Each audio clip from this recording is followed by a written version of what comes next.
that were shot through the home that apparently exited through this window and should have been found on the ground outside the window, I would think, or it's very possible they could have landed in the boxes that were sitting in front of this window at the time the incident occurred.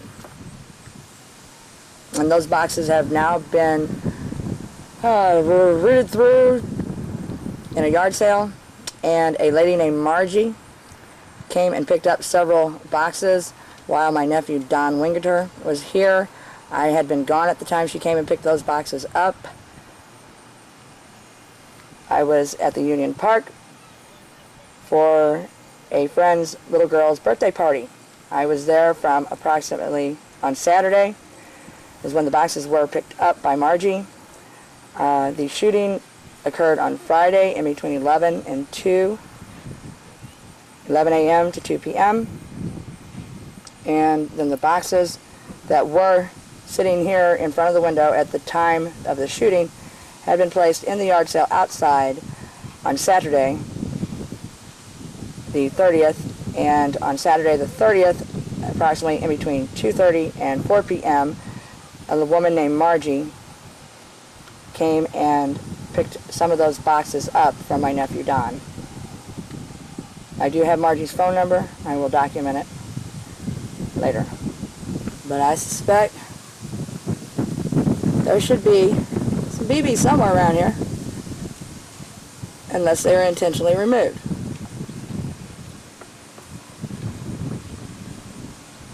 My number one suspect, Don Wingerter, or number one accomplice, Don Wingerter. Who the shooter is, I'm not sure. But I do believe the shooter was accomplished by Don Wingerter, my nephew, because the BBs have been removed intentionally. Is this your room back here? The Yeah. back one? Yeah. Does it have a window on the same side as over here? No. I only have a window on this side, and I don't have a screen. And I do not see any shells, any BBs down here on the ground. But if I do find some, we'll get. At this time, I cannot find or locate any BBs that would have exited through the screen here. Apparently, an accomplice whom I would suspect would be Donald Wingerter removed the BBs.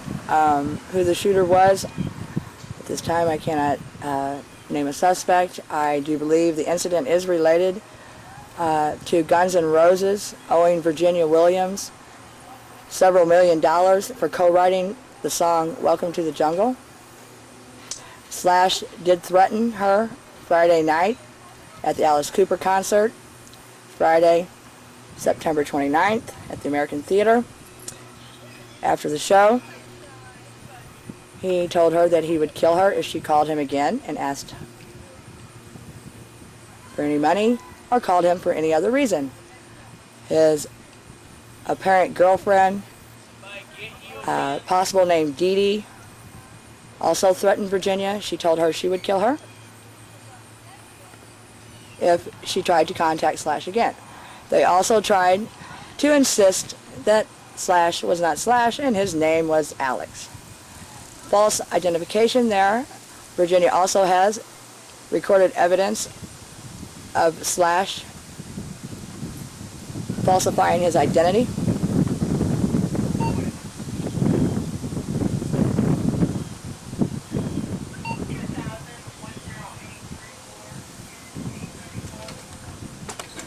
She also has recorded evidence of him calling her several times.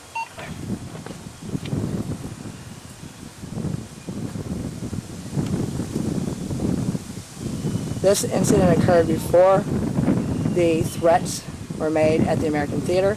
The threats were made in front of a security guard named Don Hose, who works for B&D Concert Security. And there were other witnesses, but Virginia failed to get their names. She really didn't think it was serious because she didn't know the seriousness of these gunshots at the time they threatened her.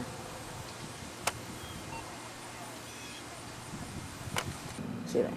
The officer is now across the street in the neighbor's yard that their mobile home sits east of Virginia Williams's, and it appears that a larger bullet was fired through this hole here. It came in through the screen here. Oops. Came in the screen, came through the glass panel, shot, and it appears to have been shot from the neighbor's yard, or from the neighbor's porch, which would be George and Joanne Novak. It appeared to have come from that porch over there, going completely across the living room of Virginia Williams' mobile home, and going through the curtain, completely through the wall, exiting, going through the trees, because Virginia was standing just below the tree area. She heard it go through the trees. Leaves fell almost on top of her head. And apparently traveled across the yard, through the trees here. Virginia was standing in that area there, in the yard, went above her head, and apparently landed somewhere in this area in the neighbor's yard on the east side of the mobile home.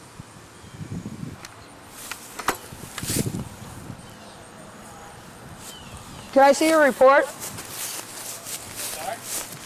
Can I see your report? I don't have a report. Oh, okay. I mean, as far as what do you have in your notes? Sorry? What all do you have in your notes? I mean, as far as my statements and evidence and... Officer Tappy's the one that took the statements. I'm basically here taking photographs. Oh, okay. So, I just wanted to, make sure that you document everything I said, because... well, Officer Tappy already noted all that. I mean, I would really like for someone to go question my nephew today. My sister, I've got her car. My car broke down in St. Louis. It's still in St. Louis. And she's very anxious for me to bring her car back. And she's wanting me to go get my car. I'm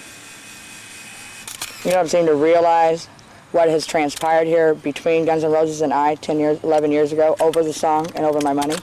I was almost killed over it. Where does he live at? Or where's he at? He lives in Illinois. Oh, He just came over conveniently this weekend to help me with the yard sale. Where's he at now? Back in Illinois? I got conflicting stories. He's at my sister's house in Washington. The only thing is, I wanted you to talk to him, but I don't want her to know that this even happened. I want them to think I don't know anything about it, because I honestly, truly suspect they're conspiring against me. Slash told me Friday night my sister called him, asked him to testify in court against me, trying to say I am psychotic and to try to take my kids away. Now, does this look like a psychotic incident here? All I can tell you is this isn't my case. It's Officer Tappy's I'm hot. case. So I'm very mad. I will pass this on I didn't to sleep him. last night because of it. Okay. Well, I guess this would make me nervous too. Yes, and I'm going to buy a gun right now. What 911's for? Right, yeah, but after I'm dead or my kids are dead, what good is that going to do? Well, I mean, you have the right to protect yourself, but I'm scared. I'm worried. Yeah. I mean, you're not going to get a handgun today. My ex-fiance broke Slash's jaw, dislocated my elbow, pulled my tooth out with a pair of pliers, bashed my head into the floor until I was going into a seizure, made me suffer memory loss, and I still haven't got my money. And now Slash confronted me, was going to give me my money. I didn't remember. I, being honest, couldn't take it. Told him it wasn't me. It wasn't my money. I have physical evidence now, and I don't know if they really believe that I do have physical evidence, so they're trying to get rid of me before I take them to court, because Dan Briggle is my lawyer on this situation. He's waiting for me to get them into... I've been trying to contact Axel and Slash, who I have been in contact in the last 5 years.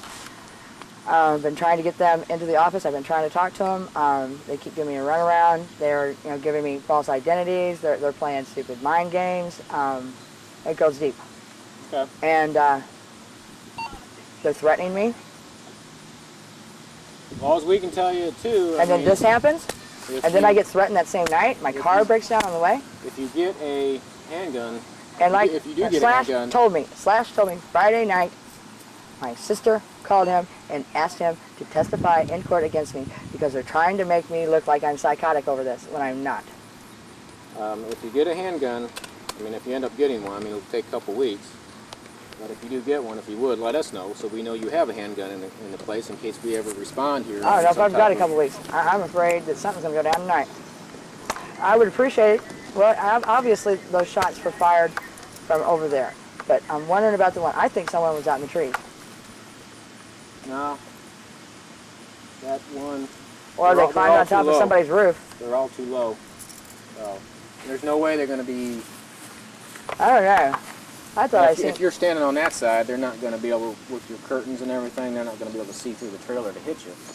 I know, but you don't understand. They've got millions of dollars. I had a friend staying here who was at my house who is trying to also give me the runaround, and he's playing mind games with me too. He was staying here for a month or so, and he was there at my house in 1981 whenever Axel and I signed the original written contract. And anyway, he told me about 3 years ago that if I didn't remember everything, they had also threatened to kill him. Of course, he wouldn't admit to that today, because I think they set me and him up. They set him up to come in here and live with me, and I think he's either someone has planted either a monitor or a hidden camera in my home somewhere. Is there any way we can find out and detect that? Nothing I know of. I mean, I think there's equipment out there, but nothing that the Union Police Department has. They have millions of dollars, and they could have a minute bug in there like that. You can get a hold of a private detective, maybe he can steer you, but we don't have anything. I don't have no money for that.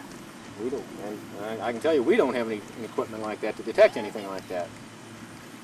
We've got 6 patrol cars. I guarantee you, I'm opening up. As a matter of fact, I think I might just go ahead and call Channel 2 out today.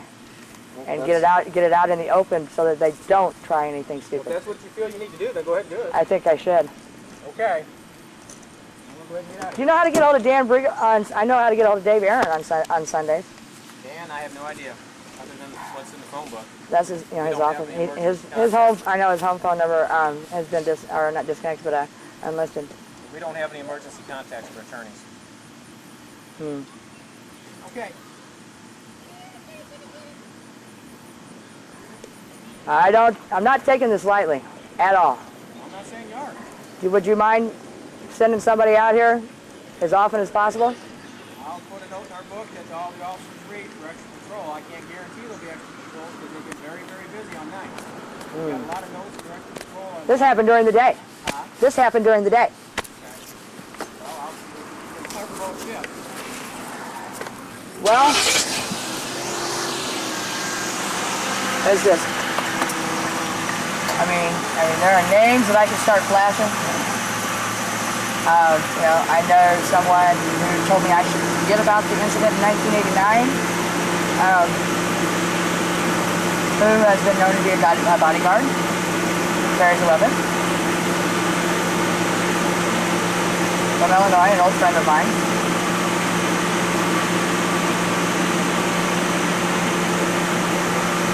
I feel like you need to call them to do it. It's just, I don't know. Because I know it's deep, and I know, they're trying to scare me, and they're trying, I don't know. I would say maybe they want to actually kill me. I don't think this is just to scare me. I think they were trying to kill me. Because that went over my head. And the leaves fell, like I said, they fell. Huh? Put a note in her book for extra patrol. I'm sorry, I forgot your name. Officer Wade. Wait. Okay, I'll write that down.